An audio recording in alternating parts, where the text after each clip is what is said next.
सेगांव में दशहरा नगर समाज महिला मंडल द्वारा महिला दिवस एवं फाग उत्सव का आयोजन किया गया, जिसमें बच्चे कृष्ण राधा की वेशभूषा में नजर आए व महिलाओं ने उनके साथ फूल गुलाल की सूखी होली खेली। साथ ही सेगांव क्षेत्र की पहली डाइटिशियन आकांक्षा गुप्ता द्वारा कार्यशाला का आयोजन किया गया और महिलाओं को स्वास्थ्य के प्रति जागरूक किया गया।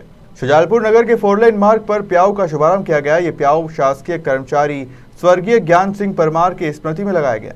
विगत 13 सालों से उनकी पुण्यतिथि के अवसर पर मंडी क्षेत्र के वेदनगर चौराहे पर यह प्याऊ खोला जाता है। जानकारी के अनुसार स्वर्गीय ज्ञान सिंह के पुत्र स्कूल शिक्षा मंत्री इंदर सिंह परमार के पीए दीपक परमार द्वारा प्रत्येक वर्ष आयोजित किया जाता है। किस तरह की एक ये शुरुआत है? आज पापा की पुण्यतिथि पर आज 13वां वर्ष है, तो गर्मियों में पानी की समस्या रहती है। लोग आसपास से आते हैं, उनके लिए प्याऊ की उनकी स्मृति में वर्षों से चली आ रही परंपरा को आज आगे बढ़ाते हुए उनकी पुण्यतिथि में 13वीं पुण्यतिथि पर प्याऊ का हमने उद्घाटन किया है। सब लोगों समाज के सब लोग आके श्रद्धांजलि अर्पित की पापा की पुण्यतिथि पर प्याऊ का शुभारंभ। भगोरिया पर्व को लेकर झाबुआ अलीराजपुर जिले में धूम मची हुई है। इसी को लेकर प्रदेश के मुख्यमंत्री शिवराज सिंह चौहान कल मंगलवार को झाबुआ जिले के तांदला तहसील में भगोरिया पर्व मनाने आ रहे हैं। ये जानकारी अनुसूचित जनजाति के प्रदेश अध्यक्ष कल सिंह भाबर ने अपने बयान में पत्रकारों से कही। किस तरह का आयोजन रहेगा? भगोरिया हमारे आदिवासी समाज का, जनजाति समाज का पर्व है और उसमें भगोरिये में हमारे मामा जी हम जनजाति समाज का पर्व मनाने के लिए आ रहे हैं। मामा जी हमेशा जनजाति समाज के सुख और दुख में हमेशा शामिल रहते हैं। वो जनजाति समाज में रमना चाहते हैं, जनजाति समाज का उत्थान करना चाहते हैं। इसलिए जनजाति समाज की परंपराओं को देखने के लिए, जनजाति परंपराओं को जानने के लिए यहाँ आ रहे हैं और वो जनजाति समाज के लिए अच्छा से अच्छा क्या कर सकते हैं। इसलिए हमारे प्रदेश के यशस्वी माननीय मुख्यमंत्री जी शिवराज सिंह चौहान भगोरिया देखने के लिए आ रहे हैं। कोई तैयारी नहीं, हम जिस प्रकार से परंपरागत जो तैयारी है वो हमेशा करते आ रहे, वही तैयारी है, विशेष कोई तैयारी नहीं है। जो हैं वो तो हमेशा ही रहते ही हैं। उन दल के साथ नाचेंगे और भगोरिया पर्व मनाएंगे। सभी जनजाति समाज को होली की शुभकामना देने आएंगे। बुला रहे मामा हमारे साथ रहना, पर्व मनाने के लिए आ रहे हैं। आप लोगों के चैनल के माध्यम से मैं अपने पूरे ज़िले और पूरे आदिवासी अंचल के भाई बहनों को भगोरिया उत्सव की बधाई देना चाहता हूं। जैसा कि आप सभी को पता है, अपने आदिवासी अंचल का यह सबसे महत्वपूर्ण त्यौहार है और इस त्यौहार को मनाने के लिए दूर दूर से बड़ी संख्या में लोग आते हैं। इसी के तारतम्य में प्रदेश के माननीय मुखिया माननीय शिवराज सिंह चौहान मुख्यमंत्री जी महोदय द्वारा सपरिवार आमंत्रण दिया गया था और उसको उन्होंने सहर्ष स्वीकार करते हुए भगोरिया उत्सव में प्रतिभाग लेने के लिए थांदला के भगोरिया मेले के दिन पधार रहे हैं। और प्रशासन ने साथ ही यहाँ के जितने भी सामाजिक संगठन हैं, जनप्रतिनिधि हैं और सभी वर्गों ने उनके स्वागत को लेकर बेहतरीन तैयारियाँ की है और आशा रहेगा कि इस प्रकार हम अपने आदिवासी अंचल के उस उत्सव को न केवल प्रदेश स्तर पे बल्कि राष्ट्र स्तर पे एक पहचान दिला पाएँ। सर क्या प्रोग्राम है पूरा?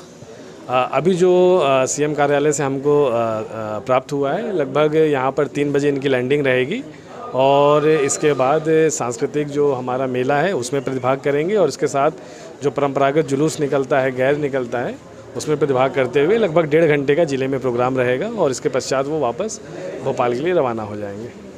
उज्जैन जिले की तराना स्थित माखड़ोन रोड शर्मा परिसर में श्री खाटू श्याम जी की 3 दिवसीय कथा का आयोजन किया गया था, जिसमें समापन के 3 तथा वाचक हरिओम उपाध्याय के मुखारविंद से कथा का भक्तों ने उत्साह से श्रवण किया और भजनों पर झूमकर कथा को मंगलमय रूप से संपन्न किया। राजधानी भोपाल में विधानसभा सत्र चल रहा है, जिसमें कांग्रेस ने जमकर सरकार को घेरा और आदिवासी विरोधी सरकार का आरोप लगाते हुए देवास पॉलिटिशियन डॉक्टर अशोक मार्सकोले ने योजनाओं में लाभ न मिलने की बात नहीं चलेगी। आदिवासियों का पैसा खाने वाली ये सरकार नहीं चलेगी, नहीं चलेगी। आदिवासी की राशि बंदरबाट करना बंद करो, बंद करो, बंद करो। माननीय पत्रकार बंधुओं, आज प्रश्न क्रमांक 4 में मेरा और प्रश्न क्रमांक 5 में डॉक्टर मस्कुले का प्रश्न था।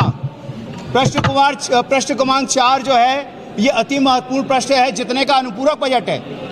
1200 करोड़ से ज़्यादा का घोटाला आदिवासी छात्रों के साथ हुआ। मध्य प्रदेश के सभी जिलों में बड़े बड़े कॉलेज जो भारतीय जनता पार्टी के नेताओं के हैं, उन्होंने 2008 से 2014 के बीच एक एक कॉलेज ने 80-80 लाख से ज़्यादा घोटाला किया। जो छात्र उनके यहाँ पढ़ते नहीं थे उनके नामों से भी वसूली की गई। लेकिन मध्य प्रदेश सरकार आयुक्त आदिवासी का जो पत्र 2014 में जारी हुआ वो ये जारी हुआ कि सभी की राशि वसूली की जाए, उन पे आपराधिक प्रकरण दर्ज किए जाएं और उनकी बिल्डिंगें जो है माफिया जैसा माननीय मुख्यमंत्री जी कहते हैं। मैंने भी सदन में कहा, माननीय मुख्यमंत्री कहते हैं मैं गाड़ दूंगा माफियों को, माननीय गृह मंत्री कहते मैं भून दूंगा। तो मैंने आज चुनौती हम सब ने दी आदिवासी भाइयों ने, सिर्फ भील टंटिया के नाम से राजनीति करना और बिरसा मुंडा जी के नाम से राजनीति करने से काम नहीं चलेगा।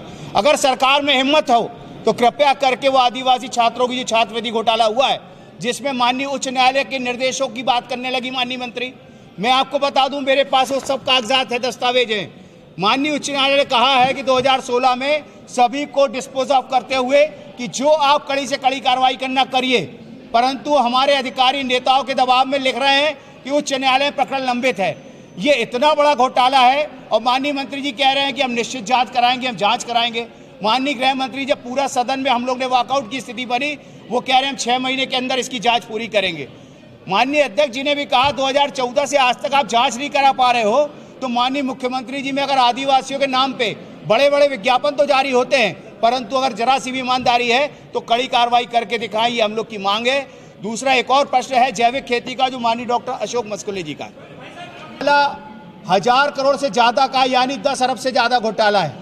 और इसमें मध्य प्रदेश में अगर आपको लिस्ट दूंगा तो भारतीय जनता पार्टी के अधिकतर बड़े नेताओं के कॉलेज हैं और उसमें सब नेताओं के नाम हैं, इसीलिए इस घोटाले का पर्दाफाश नहीं हो रहा। माननीय प्रधानमंत्री जी कहते ना खाऊंगा ना खाने दूंगा, मध्य प्रदेश सरकार कहती गाड़ देंगे माफिया को, भून देंगे। माननीय मुख्यमंत्री जी में हिम्मत हो तो किसी कॉलेज की बिल्डिंग गिरा के दिखाएं, क्योंकि उन्हीं के पार्टी के माफिया ये काम कर रहे हैं। मैं विनय सक्सेना हूँ, जबलपुर मध्य से। मैं डॉक्टर अशोक मस्कुले, निवास विधानसभा जो मंडला जिले में आता है उससे विधायक हूँ। मैंने एक प्रश्न किया था, प्रश्न के मुख्य कंटेंट इस प्रकार से थे कि सन 2016-17 में केंद्र से एक विशेष जनजातीय और जनजाति के लिए तकरीबन 90 करोड़ और 110 करोड़ की राशि आई थी। उस राशि में स्पष्ट रूप से जो है पीवीटीजी एक जो विशेष जनजाति के लिए जो फंड का आवंटन हुआ था और दूसरा जनजातीय के लिए। लेकिन मैंने जो प्रश्न लगाया था उस प्रश्न में स्पष्ट रूप से मंडला और डिंडोरी की मैंने जानकारी चाही थी कि जिसमें इन हितग्राहियों को जो आदिवासी हितग्राहियों की फर्जी सूची बनाकर और उनको लाभान्वित किया गया। प्रश्न का एक अंग ये था।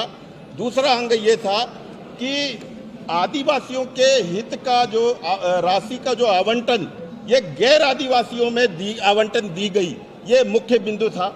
लेकिन जो मेरे प्रश्न में जो खुद आदिवासी समुदाय से आती हैं मंत्री जी, जनजाति मंत्री, उन्होंने जो मुझे सिर्फ मंडला का जहां मुख्य विषय है मंडला की जानकारी तो मुझे किसी भी प्रकार से नहीं दी, डिंडोरी की ये इतनी बड़ी एक पोथी दे दी, लिस्ट दे दी है।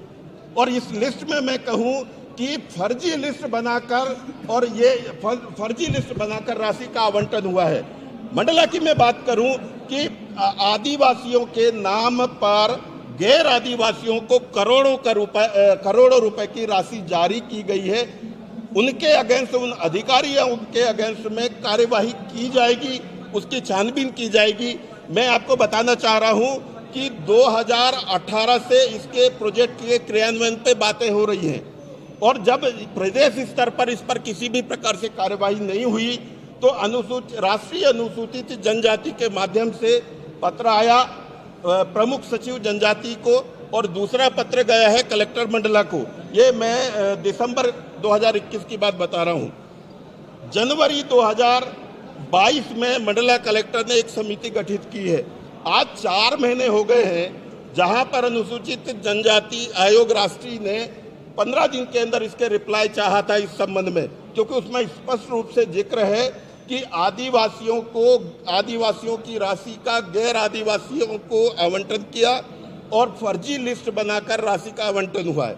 लेकिन 15 दिन तो नहीं, आज 4 महीने होने के बाद में भी ना प्रमुख सचिव जनजाति प्रमुख सचिव जनजाति ने इस पर कोई अब तक छानबीन की है, ना मंडला कलेक्टर ने जो समिति बनाई थी, जो 15 दिन के अंदर उसका जवाब जिसको देना था, वो आज तक नहीं आया।